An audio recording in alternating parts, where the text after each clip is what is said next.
मंदसौर भगवान पशुपतिनाथ की शिवना नदी को साफ कराने के लिए तीसरे रविवार को भी शाम 6 बजे से 7 बजे तक किया पानी में उतरकर प्रदर्शन। एक हाथ में मशाल और दूसरे हाथ में तिरंगा लेकर शिवना को साफ कराने के लिए किया। दसपुर जागृति संगठन व अन्य संगठन कर रहा है जल सत्याग्रह।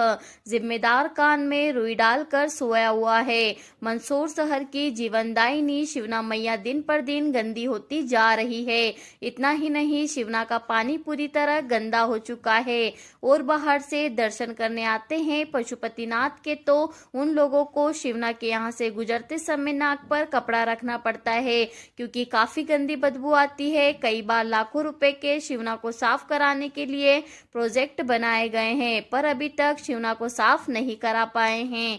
चुनाव के समय नेता बड़ी बड़ी बातें करते हैं पर अब वही नेता अपने वादे भूल चुके हैं। यह वही शिवना नदी है जहां से भगवान भोलेनाथ प्रकट हुए हैं और उनकी शिवलिंग के आज लोग पूजा कर रहे हैं और उसी से मंदसौर का नाम पूरे देश में जाना जाता है। पर वही शिवना आज गंदी होती जा रही है और जिम्मेदार है कि आंखों पर पट्टी बांधकर बैठे हुए हैं। सामाजिक संगठन के पदाधिकारियों का कहना है कि नेता और अधिकारियों को छोटे छोटे कार्यक्रमों में जाने के टाइम पर शिवना की सूद लेने के लिए ना नेता के पास टाइम है ना अधिकारियों के पास टाइम है। आज तीसरा रविवार है और आज तीसरे रविवार को भी सामाजिक संगठन के पदाधिकारी और कार्यकर्ताओं ने शिवना को साफ कराने के लिए पानी में उतरकर आज फिर प्रदर्शन किया है।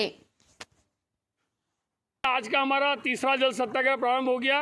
एक हाथ में मशाल थी, एक हाथ में तिरंगा था और हृदय के अंदर भोलेनाथ थे, जुबान पे शिवना का दर्द था। और संध्या का समय 6 से 7 इसलिए चुना कि हम भी देखते हैं कि इस ठंड के अंदर हमारे अंदर कितनी शक्ति है। तो भगवान शिव से हमने प्रार्थना करी। 20 सालों से इस शिवना का मुद्दा चला रहा है। 4 शासनकाल आगे चले गए और सभी ने अपने प्रोस्पेक्टर में शिवना को जरूर रखा ध्यान कि हम इसके दम पर जीते।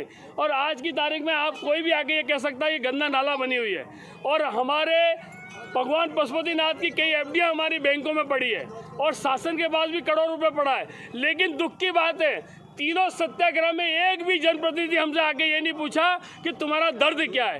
एक भी प्रशासनिक अधिकारी नहीं पूछा। ये दिन भर इधर उधर घूमते हैं, छोटे छोटे कार्यक्रमों में जाते हैं और ये भूल जाते हैं कि हम भी तुम्हारे वोटर रहे होंगे। इनको शर्म आनी चाहिए। जब इनको मान सम्मान मिलता है, मालाएं मिलती हैं, ये वोट के दम पर मिलती हैं। भगवान पे थोड़ा सा डरें और हमारे साथ आके बैठ के बात करें कि आप चाहते क्या हैं। और ये लड़ाई मुखर होगी, आम जनता इससे जुड़ेगी और हम शिव से प्रार्थना करते हैं कि बहुत जल्दी अच्छा रूप ले शिवना। और बाहर से लोग दर्शनार्थी आते हैं, मुँह पे कपड़ा रख के निकलते हैं तो हमें दुख होता है। और एक और नई बात, ये विश्वविख्यात प्रतिमा है और यहाँ से ही पशुपतिनाथ जी प्रकट हुए हैं। ये पूरा प्रशासन जानता है और जनप्रतिनिधि जानते हैं। उनको अनदेखा नहीं करना चाहिए। बहुत बहुत धन्यवाद। आज हमारे सभी साथियों ने मिलकर मशाल तिरंगा हाथ में लेकर जल सत्याग्रह किया है और ये सत्याग्रह माँ शिवना के लिए किया है जो इस मंदसौर शहर की आन बान और शान है।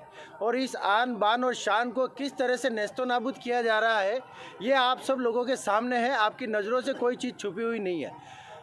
जनप्रतिनिधि जो भैया ने बताया चुनाव के समय पे बड़े बड़े वादे करते हैं, तो मेरा उन जनप्रतिनिधियों से करबद्ध निवेदन है कि एक बार शिवना मैया का कोई भी प्रोजेक्ट बनाए, बड़ा प्रोजेक्ट बनाए और इसका परमानेंट सॉल्यूशन निकलना चाहिए। और मंदसौर शहर के जितने भी बुद्धिजीवी लोग हैं उन सबों को साथ में लेकर, चाहे उसमें पशुपतिनाथ प्रबंध समिति के भी लोग रहें, उन सबको साथ में लेकर एक प्रोजेक्ट बनाना चाहिए। उस प्रोजेक्ट के ऊपर कार्यवाही करके उसको मूर्त रूप देना चाहिए। बाहर से अगर हमारे मेहमान चित परिचित कोई भी आए तो वो 5 मिनट शिवना मैया के तट पर बैठना पसंद करे।